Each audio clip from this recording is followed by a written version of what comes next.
Hello team, and welcome to this tutorial on how to build a React button with a loading spinner. Something that is incredibly useful as a front-end developer because you're going to use it time and time again in your future job, in your projects, wherever it is. This is something that you need to know. Now we're going to do it in React and Vite. We're going to use CSS modules with Sass. So stay tuned, this is pretty simple, but there's a lot of cool stuff in here that you're going to learn as we go along with best practices. But without further ado, let's go check it out.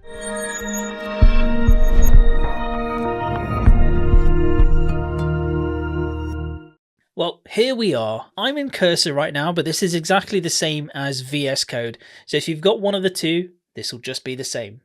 Now, what I want you to do is open up your terminal if you're following along, and we're going to put in some commands to create the project. Now, I've already gone ahead and created the folder that I want, which is called React Tutorials, and I've gone and opened up the folder within VS Code or Cursor. And once you've done that, go into the terminal. So you can go to View here and click Terminal, and then you can go and type in either npm if you've got it, which you should do, but I tend to like using pnpm. And I'm going to create a Vite project. Now, importantly, this is the point where you choose which folder to install it into. So you can either give it a folder name and it will go and create a folder. So if you're in a group of projects and you want to create a new project folder and you don't want to do it within VS Code, you can do it this way. But if you've already created it and you've opened it up in VS Code or Cursor, just press the dot here and it will install it into the directory you're currently in. And then I want to choose a template, and it will be a React template. And once you've typed that all in, press enter, and it will go ahead and install. Use roll down Vite. No, I'm okay. Install with pnpm. Yes, indeed, and start now. So it's going to go ahead and install very quickly. It's finished. It's even ran the server. So if we click this, we can see this is what the project currently looks like. A very basic Vite and React project with a counter using state, and it's all good to go. So let's add our button here. So let's jump back into this, go to source, and let's create a components folder. So very importantly, in React, you always generally want a components folder, and I'm going to click create new file because it means you don't have to do things twice. I can just create a file and add a folder at the same time, as opposed to doing both. It just saves you some time. And then I'm going to type in loading button.js. So I've created the components folder and I've got the loading button here. Now I also want a Sass file, but I'm going to use module.css. Now, interestingly, this is a way of styling in React and beyond. And what it does is essentially creates a module for a component. So it's very much tied to that component, scoped to that component, and it will all seem very obvious when I show you how this all works. So I'm going to create it now. Loading button.module.sass because I want to use Sass. But one thing is we haven't installed Sass. So let's quickly do that now. So I'm going to jump back into the terminal and type in pnpm install Sass. So I'm going to jump back into the terminal and install Sass. So pnpm install Sass, and there we go. That's installed now. So this should all work. And just go into here. But one thing we forgot to do is add it as a dev dependency. So I'll just go back here, grab Sass and move it down here as a dev dependency. One way you can force that is if you just do this up again and add the D, it'll make sure it's installed as such. But yeah, you always want to add Sass as a dev dependency just because of how it builds and how it works. You don't want it to be in the normal build because otherwise the project's going to get very large as you're serving it to the client. And all of that will become apparent when you start doing Next.js. But let's just jump into this. So the first thing we want to do is import our styles from the loading button. So we can see that what we're doing here is we're basically creating a variable from the import called styles, which is a very important part of module CSS. And we're getting it from this module file here. That's all imported. That's great. We also need to make sure that we're importing a use state because we will be using that in React. I tend to like having that up here. And then we want to create the loading button. Now, I'm getting also suggested this from VS Code and Cursor, but we're going to type this out ourselves because it's always good practice to type things out ourselves, especially nowadays when everything is so automated. And it's also a nice handy guide because you've got this here for you to help you. Now, what we want to do is we want to add this state exactly like it's set here, but we're going to give it a slightly different name. So we're going to go const is loading, and then we'll say set is loading, and then we'll use state, and by default we want it to be false. So the reason why you want it to be false by default is because you want to make sure that it's not loading as soon as you load the page. So we say that it's not loading by default, and then you set that to true once they, for example, click a button. Okay, now let's actually add the button itself. So we'll just create a simple button, and we'll just say if it's loading.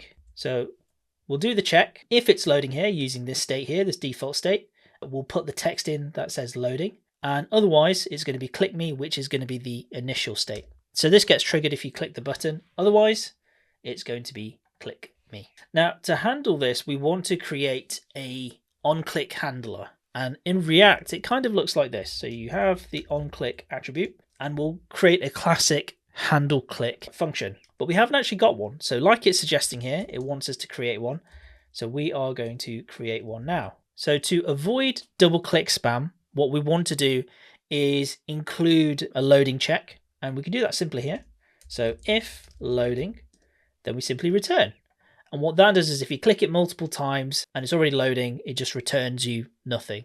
So it stops you from just spamming the same thing and just chain, setting this off. We need to make sure this is loading, of course, because that's what we set it here. Now, the default thing we want to happen is we want to set is loading to true.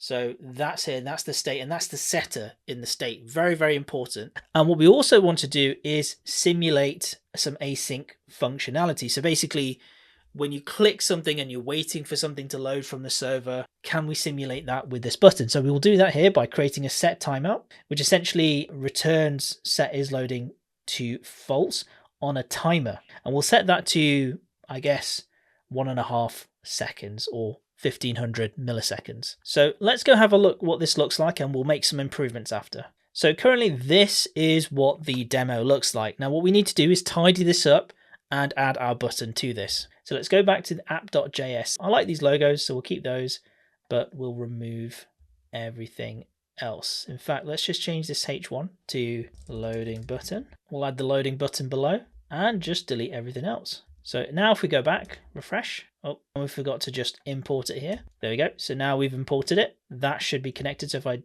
click that, it takes me here. And there we go. There's the button. So loading button here. Let's get rid of the Vite. Let's get rid of the Vite logo. I like the React logo because it's spinning. So this is much, much cooler. So now if I click this, it says loading, which is the state we wanted. Now it's all very well and good. It's saying loading, but we want a spinny animation. So let's go ahead and add that now. So the first thing we need to do is go back to the loading button, and we need to replace this loading text with a spinner animation.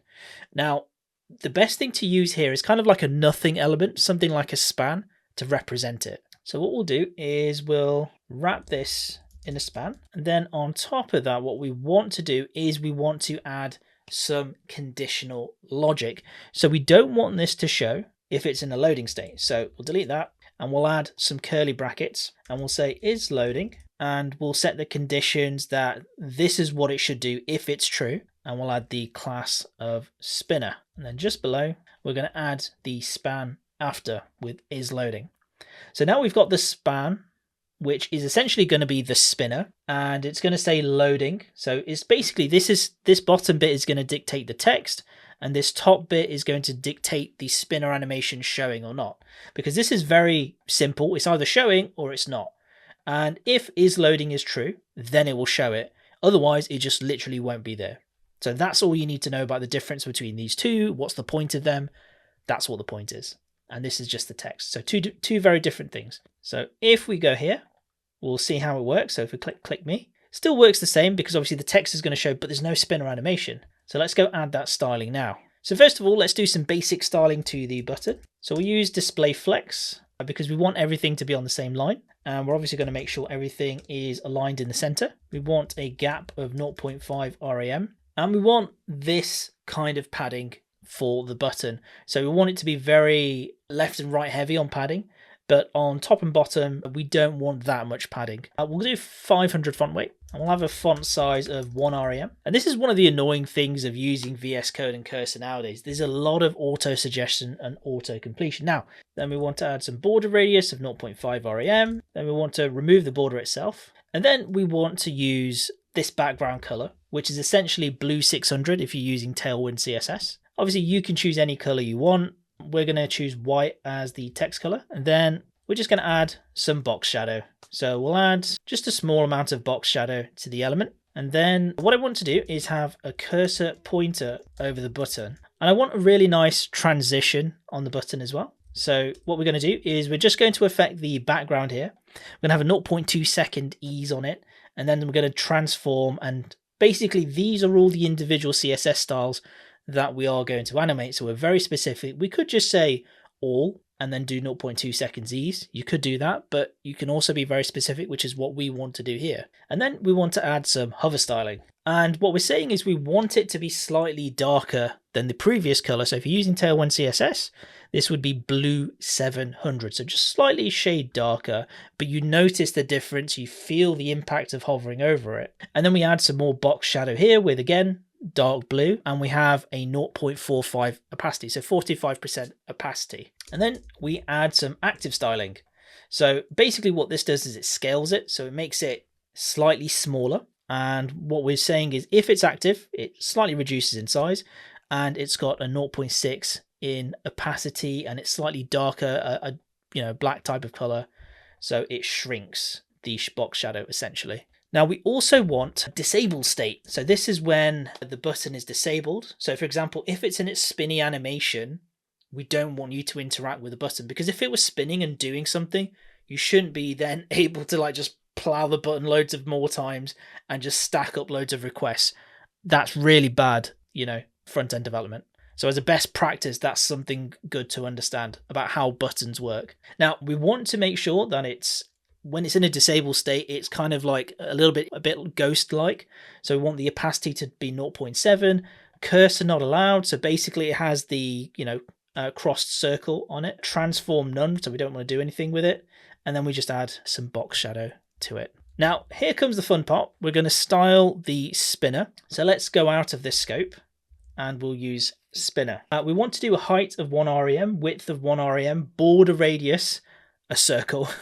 Basically, so 999, and border 2 pixels solid, so we want it to be white and it be fairly chunky. We don't want it to be too thin. Border top color transparent, and then we just want a linear infinite circle, so we want it to be able to complete a full circle in just over half a second, so 0.6, and it's using the spin animation. Now the spin animation is something that we have created using the keyframes keyword in CSS, and what we want it to do is just rotate 360 degrees, which is a CSS style here. So transform, rotate 360 degrees, goes in a full circle, and that's it really. And now you're probably wondering why we use module CSS instead of just CSS itself or something else. Well, the benefit is you can be very generic with your class name. So for example, I've called this button, I've called this spinner. Now in the rest of the project, you may have other different variants that are going to use button or spinner. But because this is tied to loading button, I can literally be as simple as possible, and I'm not polluting the global namestate because all these class names are tied to this component. And that is the beauty of module CSS. And this is why a lot of people like style components and module CSS. It's the level up from a CSS file or a Sass file or a style sheet. So if you're learning to code right now, I would spend time learning about module CSS and style components, because they are the next level up and they make organizing your React and Next.js projects a lot nicer if you still want to keep using Sass and not something like Tailwind CSS. But that was just a little point on that. Okay, so I think we have everything pretty much set up. So I do just want to add a disable state. So as we spoke about, and want to make sure that we've tied in the styles to the button. And you notice that the styles here are different. We've got the styles variable at the top, which is what CSS modules is, but we've got styles.button and styles.spinner. Well, what is that? That's the class name. So if we go to the Sass file, you've got the button class up here and you've got the spinner class up here, which essentially become variables. Interestingly enough, So now you've got these as variables you can use here almost, or as properties on the styles variable, and you can use them in your React file. So it's incredibly useful, and it's definitely a step up from just using style sheets in CSS and native like CSS and Sass. Much, much better. Okay, now for the final part, let's go take a look. So this is the button. Now I don't like it was off to the left here, so let's center it a little bit. So obviously we wouldn't normally add layout styling to this, but let's just do it for this video. So margin auto, and there we go. It's in the center. So what do we do? So let's see everything we've done come together here. We've had the loading text, but we want the spinner animation. So when we click me, we now have the spinner animation. It lasts for 1.5 seconds because that's what we set it to. And that is essentially how you create a React loading button. But if you want to take it one step further, well, you want to create props, obviously. So if we go back and we go to the loading button, and we can see that there are some things that we would want to change. The loading text we probably don't want to change, but we probably want to change this button text here. So let's create a prop. So we'll just go into these parameters here, and we'll create a prop called button text. And by default, we'll have it as click me. And if we go down here and we remove the click me text, remember to remove the string, and then we just add button text. And then if we go to app.jsx, you can see that it will want button text here, and we'll say, click this button right now. And let's go back here. And there you go. We've added a prop, and it now works with the button. So if you click this, it still does loading. Now you can obviously add as many props as you want and level this up to as many levels as you want to be able to change the background color, to be able to add different styles, remove the background, just have a border, whatever you want to do. You can now build this button up to whatever level you want, but these are the basic building blocks of how to make a loading button and make it your own. I hope that was useful, and please do leave a like and subscribe on the way out, but otherwise, I'll see you in the next one.